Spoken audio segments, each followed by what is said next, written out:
So this week got to meet Julie Kent. She's a good friend of my mother's, and I've known her from when I was quite young. And Julie sang at my 21st birthday party. She's a big singer, plays saxophone, playing in many bands over the years. She actually teaches music at Dean Close School right here in Cheltenham.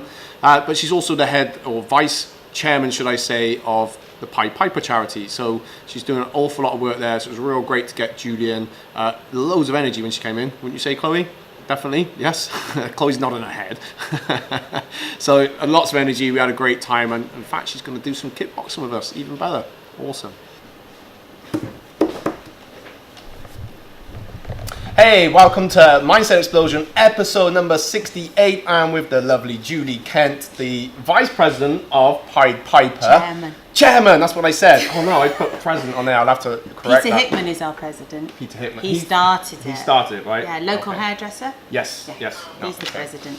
All right. As soon as you're on, please hashtag in Mindset Explosion, and another hashtag today, JDK all day! JDK all day, and drop some explosion emojis. What's your emoji? You got one? Didn't ask you, did I? A little saxophone. Ah, saxophone. That'll make sense in a minute. I'm the ambassador for Malmaison Hotel in Cheltenham. Right. That came out of one of the awards I won. I'm speaking up there.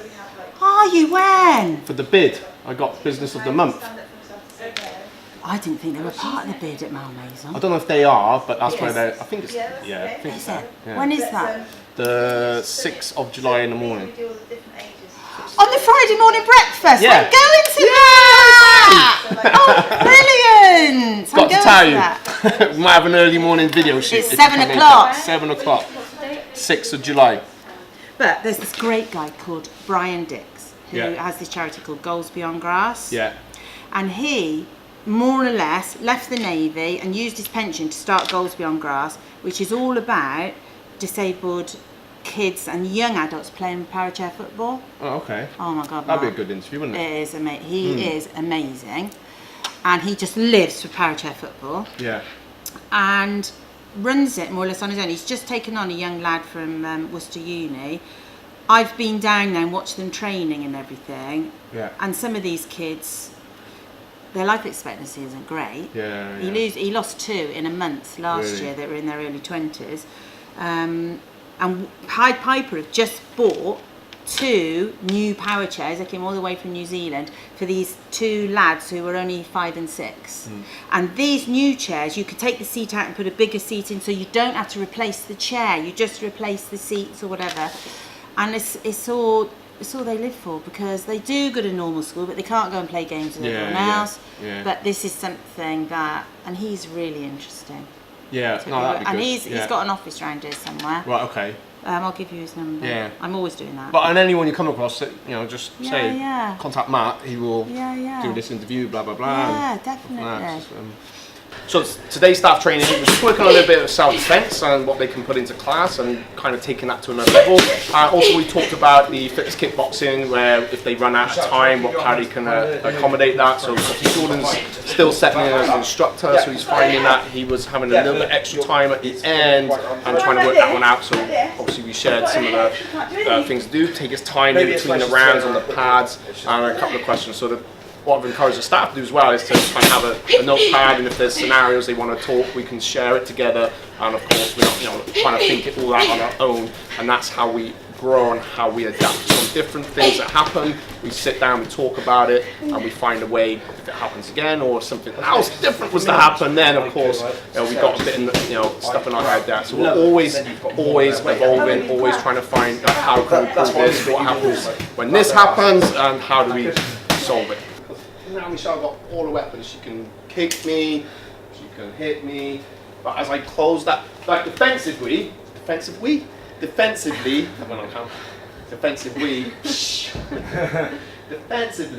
someone's attacking, yes, you back, but when it's time to attack, you've got to go forward.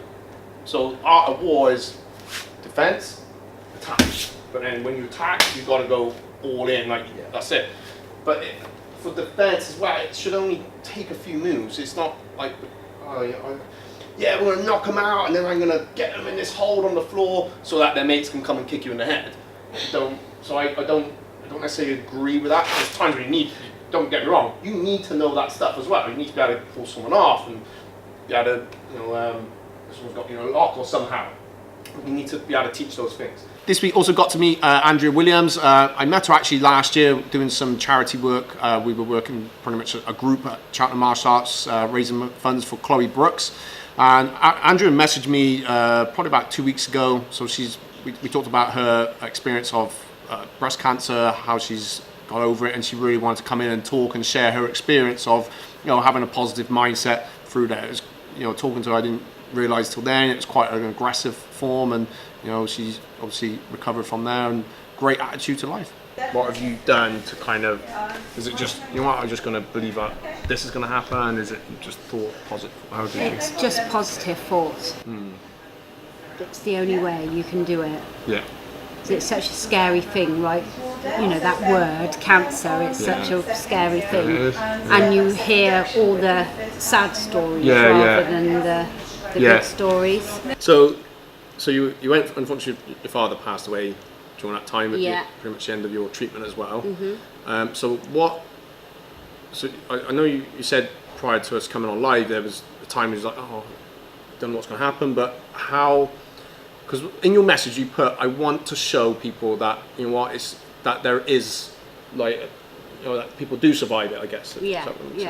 I mean, people say to me now, you've never looked healthier. Yeah, like, you look real healthy. You look really bright and you look healthy. Yeah. Whereas before I had cancer, I was a bit like down and day-to-day things that gets you down, like us women. But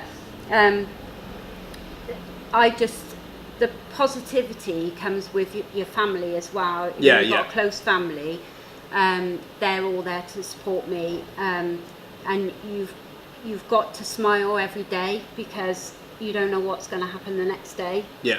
So it's giving you a different outlook on life, would you say? Or, yeah, definitely. And the people around you as well. Yeah. So this week's message of the week is basically, I talked with staff at the end of their training, and we talked about how everyone is a part of your journey on getting you to where you're getting to. So it doesn't matter if it's good or it's bad, but pretty much, let's say with the academy here, I've had staff have come, and we've had some staff leave recently, but they should all be very proud of what they've done to contribute to making this a great place, and for what they have done and put back in, out there for people that do come in, where even if it's just for a trial and maybe it wasn't for them, but I'm sure they've got something from there. But for the many people that have come in and got so much from it.